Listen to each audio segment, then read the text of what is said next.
الحمد للہ وکفا وسلام علی عبادہ الذین اصطفیٰ اما بعد۔ میری محترم دینی ماں اور بہنوں، اللہ جل جلالہ رحم نوالہ نے اسلام کی بنیاد 5 عمل پر رکھی ہے۔ اس کی تکمیل 5 عمل پر رکھی ہے، اس میں سے ایک حج ہے۔ حج کے معنی کیا ہے؟ حج کہتے ہیں عاشق اپنے معشوق کو ڈھونڈنے کے لیے نکلے۔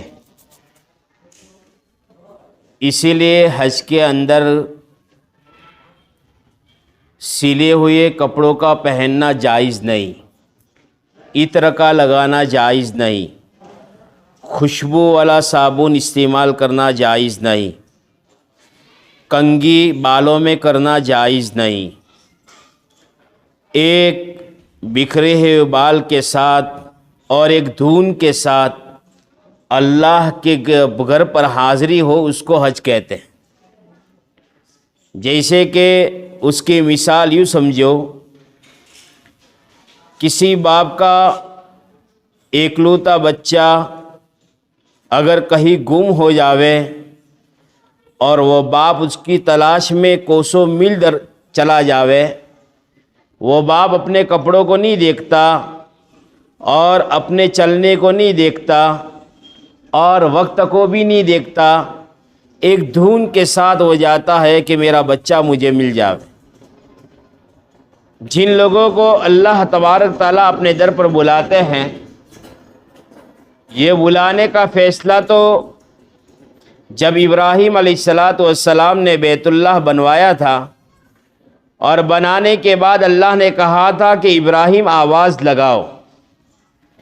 ابراہیم علیہ السلام نے اس وقت اللہ جل جلالہ رحم نوالہ سے کہا تھا کہ میرے رب، میری آواز کہاں تک جائے گی؟ کہاں کہ آواز کا لگانا تمہارا کام ہے اور آواز کا پہنچانا یہ ہمارا کام ہے۔ اس وقت جس نے جتنی مرتبہ لبیک کہا ہوگا، اتنی مرتبہ اس کو اللہ کے گھر کی حاضری نصیب ہوگی۔ یہ آٹومیٹک سسٹم نہیں ہے کہ ہم نے ارادہ کیا، ہم نے پیسے جمع کیے، ہم نے فارم بھروائے اور ہمارا طے ہو گیا۔ ایسا نہیں ہوتا۔ بہت سے دنیا میں مالدار ایسے ہیں جن کے پاس مال کی کوئی کمی نہیں ہے، لیکن ان کے دلوں پر کبھی حج کا ارادہ بھی نہیں ہوتا۔ ہمارے مفتی مشتاق صاحب ایک مرتبہ کہہ رہے تھے کہ ایک اچھے خاصے مالدار سے ملاقات ہوئی تو ملاقات کے درمیان میں حج کا تذکرہ نکلا۔ اس نے کہا ابھی تک میرے دل پر حج کا کوئی ارادہ ہی نہیں ہوا۔ پتہ چلا کہ توفیق کا ملنا یہ اللہ کی طرف سے ہے۔ اور دوسری بات یہ ہے کہ جتنی بھی دوسری مساجد ہے وہاں پر جا کر بات کا کرنا منع ہے، زور سے بات مت کرو، عبادت زور سے مت کرو، لیکن بیت اللہ کی طرف اللہ جب کسی حاجی کو بلاتے ہیں تو اس کو یہ حکم دیا گیا ہے کہ لبیک زور سے پڑھو، اور طواف کرنا، 7 چکر لگانا، یہ گویا اللہ کی تلاش میں چلنا ہے۔ اے میرے رب، میں حاضر ہو گئی ہوں، تو کہاں ہے؟ تجھے تلاش کر رہی ہوں۔ ایک عاشقانہ سفر ہو۔ لیکن میری محترم دینی ماں بہنیں، آج بہت سارے رسم رواج نکل گئے ہیں، جیسے کہ مرد بھی چھوڑنے کے لیے جاتے ہیں، عورتیں بھی چھوڑنے کے لیے جاتی ہیں۔ اب ہم نے دیکھا ہے ایئرپورٹ پر کئی مرتبہ نماز قضا ہو رہی ہے، حالانکہ بیچارہ حاجی حج کے لیے جا رہا ہے۔ اتنے سارے لوگ چھوڑنے کے لیے جاتے ہیں کہ وہ حاجی پر بوجھ بن جاتے ہیں۔ ہمارے تو بڑے یوں کہتے ہیں عورتیں مستورات بالکل نہ جاوے چھوڑنے کے لیے، جو ملاقاتیں کرنی ہو یہاں پر کر لیوے، جو معافی شافی کرنی ہو یہاں پر کر لیوے، مرد جاوے تاکہ ان کے سامان کے اندر مدد ہو سکے۔ اب وہاں پر نماز کا ٹھکانہ نہیں، وہاں پر بے پردگی کتنی ہوتی ہے، اس لیے کہ بہت سارے حاجی ہوتے ہیں اور ایک حاجی کے ساتھ بہت سارے لوگ ہوتے ہیں۔ کئی مرتبہ تو ایسا ہوتا ہے کہ حج کا خرچہ کم ہوتا ہے لیکن وہاں سے چیزیں لانے میں حج کا خرچہ بڑھ جاتا ہے، یا یہاں سے کھلانے کا رواج ہے کہ بھئی کھلا کے جاؤ تو اس میں خرچہ بڑھ جاتا ہے، یہ شریعت میں نہیں ہے۔ ہاں، حاجی اگر وہاں سے لائے گا تو برکت کے طور پر وہاں سے کھجور لائے گا اور برکت کے طور پر وہاں سے زمزم لائے گا۔ میری محترم دینی ماں بہنیں، بہت مبارک ہے وہ ماں بہنیں جو حج میں جا رہی ہے۔ حج کا جو سفر ہے وہ ایک شرعی سفر ہے جو بغیر محرم کے نہیں ہوگا۔ ہاں، اور اس کے اندر فضائل اعمال کے اندر حضرت شیخ نے لکھا ہے کہ اس کی مثال ایسی ہے، حج کی مثال، جیسے کہ آدمی اپنی قبر کی طرف، اپنی آخرت کی طرف روانہ ہوا۔ اس کی مثال ایسی انہوں نے بیان کی ہے کہ جیسے کہ کسی کی موت ہو جاتی ہے تو جنازہ اٹھا کر چلے تو کچھ لوگ جنازہ اٹھانے تک ہیں، کچھ لوگ قبرستان تک ہیں، کچھ لوگ قبر تک ہیں، پھر آگے سفر اکیلے ہی کرنا ہے۔ اسی طرح حج میں بھی ہوتا ہے، کچھ لوگ اپنے وطن میں ہی فرمایا کہ چھوڑ دیتے ہیں اور کچھ لوگ گاڑیوں کے ذریعے ایئرپورٹ پر جاتے ہیں، لیکن جیسے ایئرپورٹ کے دروازے میں داخل ہو گئے تو سمجھ لو کہ یہ جانے والے تنہا ہیں، اب ان کے آگے پیچھے کوئی نہیں ہے۔ شرعی سفر کے اندر بھی پردے کی پابندی بہت ضروری ہے۔ ہاں، ایسا نہ ہو کہ ہم حج کے لیے جا رہے ہو اور ہم سے کوئی گناہ ہو جاوے، اس لیے کہ جہاں پر ایک نماز کا ثواب 1,00,000 نمازوں کے برابر ہے، وہاں پر گناہ کا وبال بھی اتنا بڑا ہے۔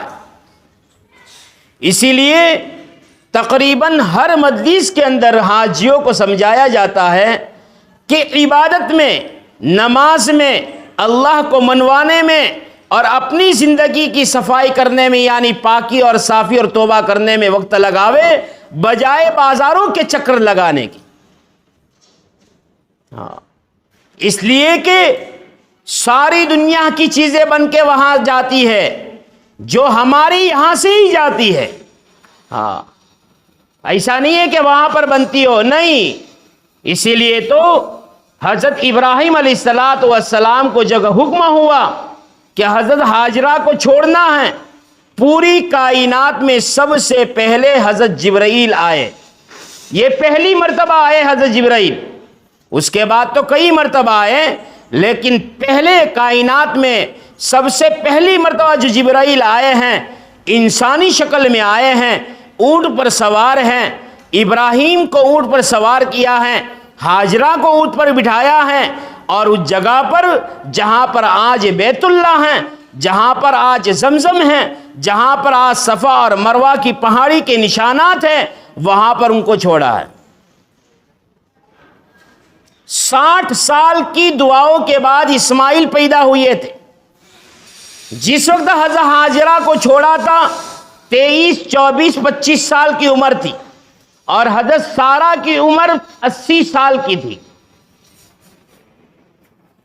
جب وہاں پر چھوڑ کے چلے تو حضرت ہاجرہ نے دیکھا نہ پانی ہے، نہ کوئی پرندہ ہے، نہ کوئی سایہ ہے، نہ کھانے کے لیے کوئی چیز ہے، بالکل ویران جگہ ہے۔ آپ میری محترم دینی ماں بہنوں، آپ ایک ایسی زبردست قربانیوں کی جگہ پر جا رہی ہو کہ وہاں جا کر رونے کے سوا کچھ نہیں ہے۔ میرے نبی کے 11-12 مکان وہاں پر تھے، جن گھروں میں میرے نبی کے فاقے آئے ہیں۔ حضرت فاطمہ کا مکان، جس گھر میں حسن اور حسین بلبلائے ہیں۔ میری محترم دینی ماں بہنیں، وہ سرزمین مبارک جہاں پر میرے اور آپ کے پیارے نبی حضرت محمد مصطفیٰ صلی اللہ علیہ وسلم دین کو پھیلانے کے لیے اور امت کی ہدایت کے لیے اور امت کی رہبری کے لیے اور امت کو ایک اللہ کی پہچان کروانے کے لیے تھکے ہیں، جہاں پر میرے اور آپ کے نبی نے مارے کھائی ہے، وہ مبارک جگہ ہے۔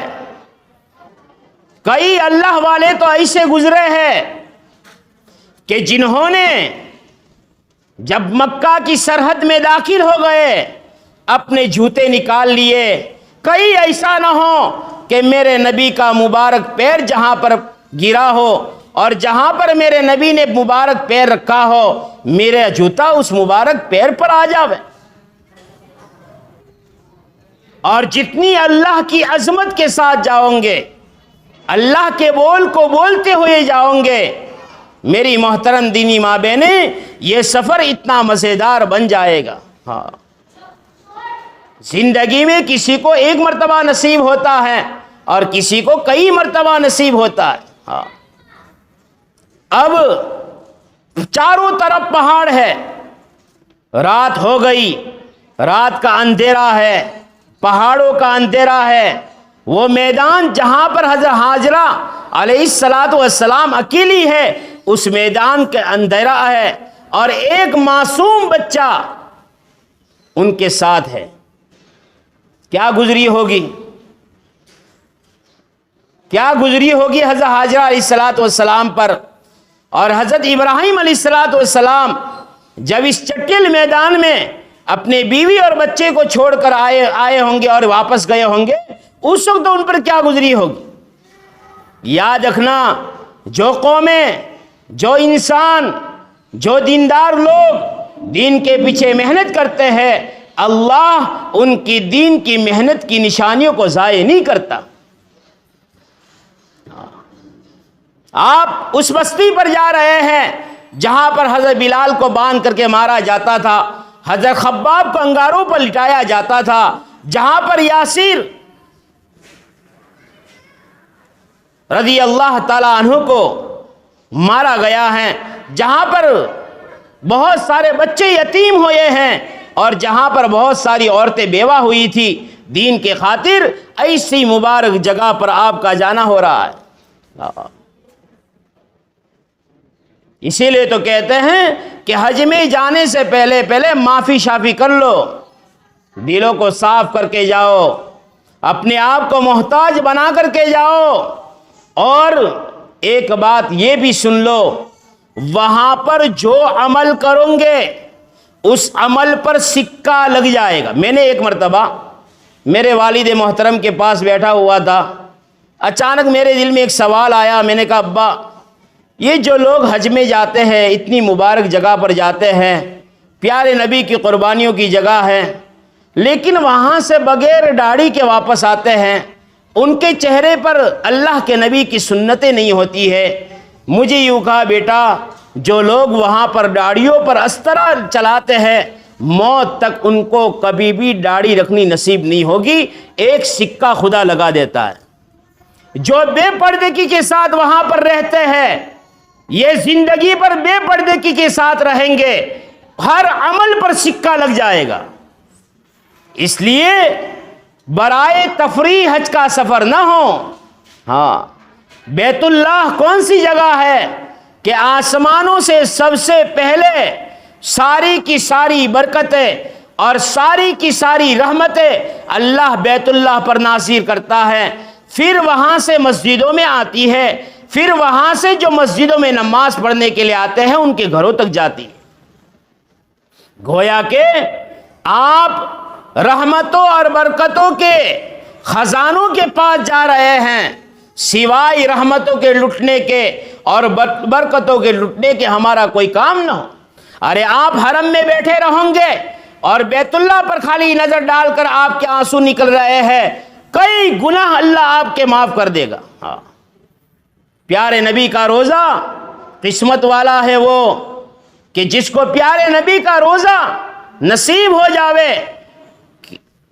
کتابوں میں لکھا ہے جس نے پیارے نبی صلی اللہ علیہ وسلم کو دیکھا اللہ کے نبی کی شفاعت اس کے لیے واجب ہو گئی۔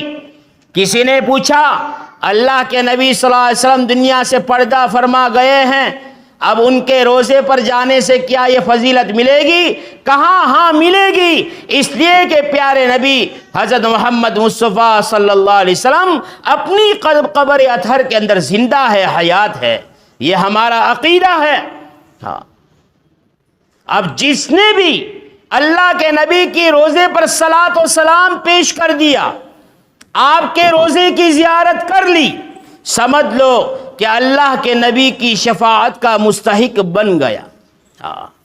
وہ میدان جس کے اندر اللہ کے نبی صلی اللہ علیہ وسلم 6 سے 7 گھنٹے اٹھنی پر سوار ہو کر امت کے لیے دعا کی تھی، اس میدان کے اندر بھی آپ کا جانا ہوگا۔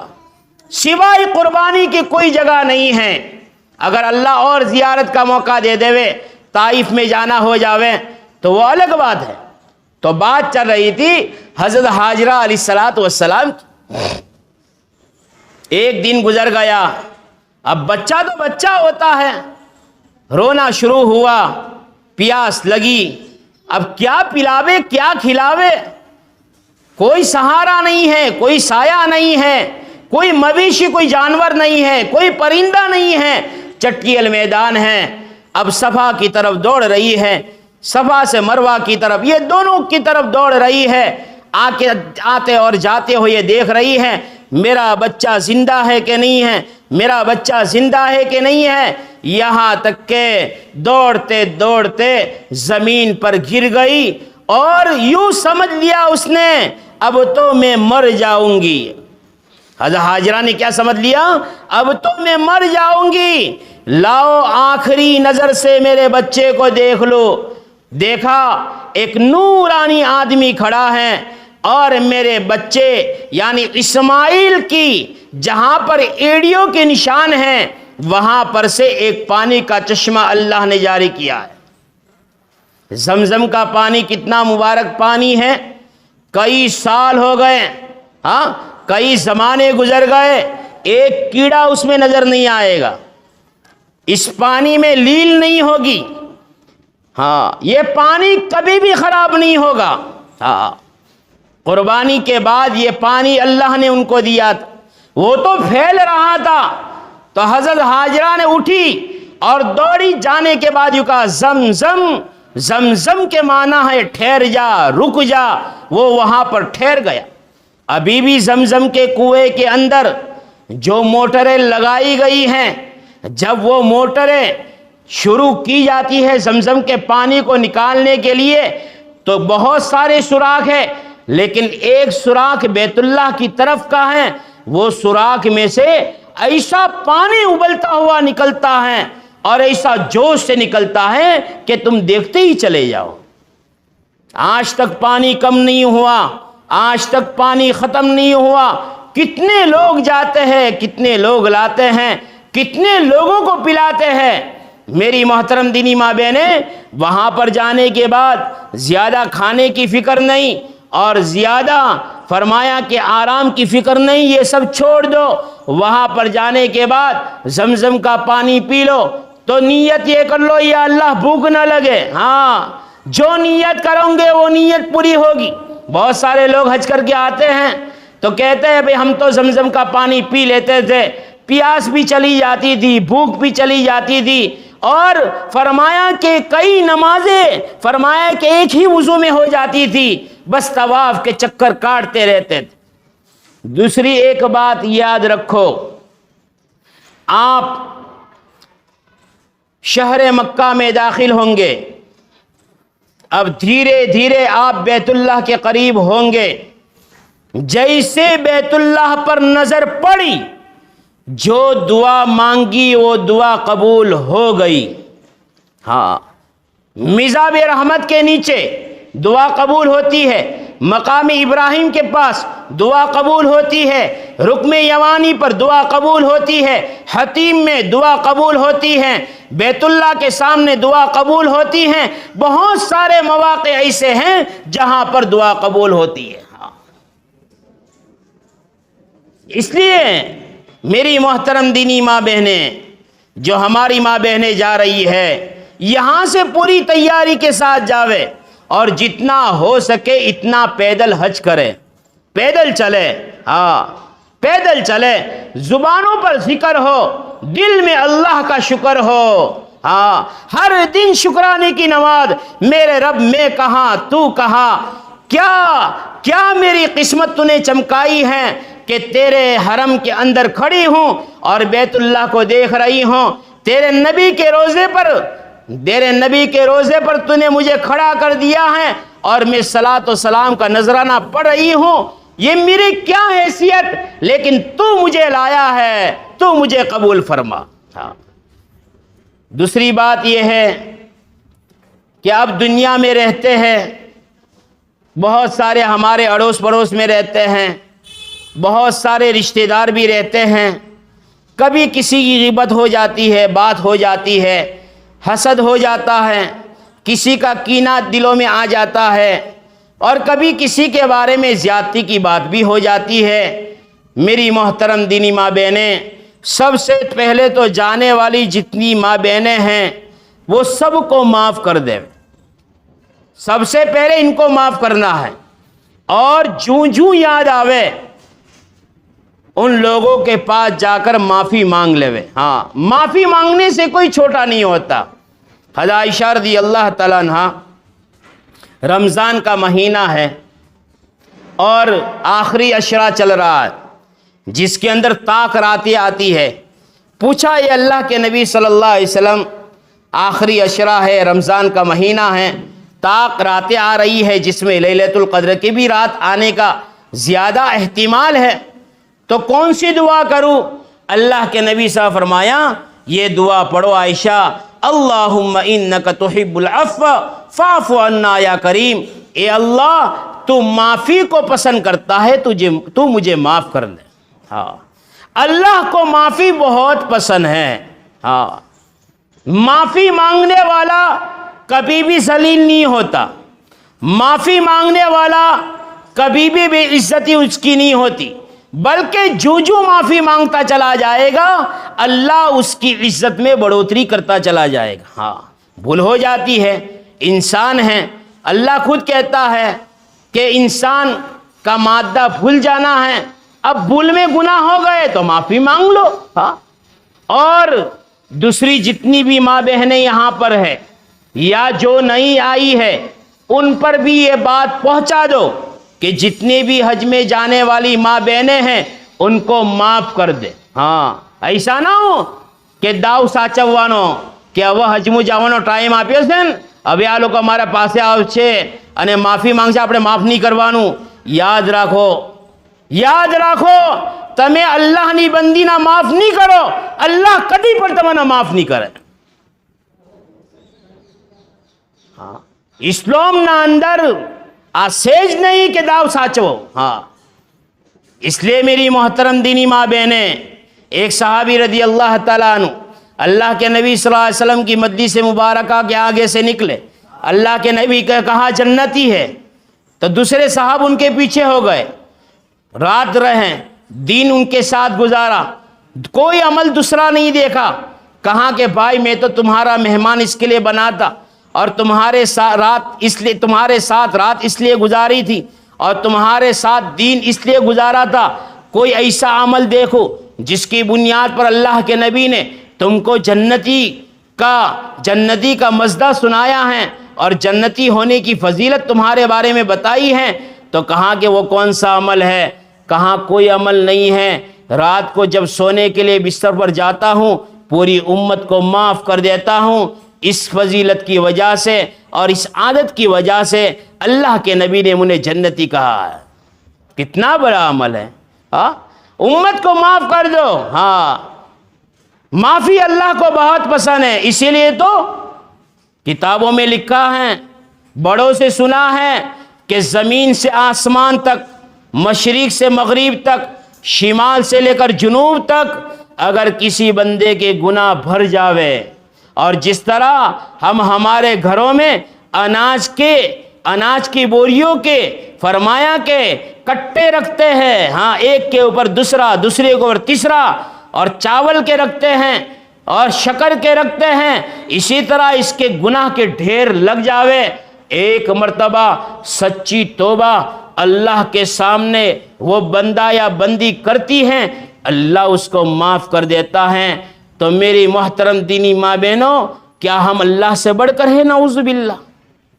جب اللہ اپنے گنہگار بندوں کو معاف کر دیتا ہے، ہمیں اس سے بھی زیادہ اللہ کے بندوں کو معاف کرنا چاہیے۔ ہاں، ہو سکتا ہے یہ ہماری معافی کا عمل اللہ کو پسند آ جاوے، اللہ ہمیں حشر میں معاف کر دے۔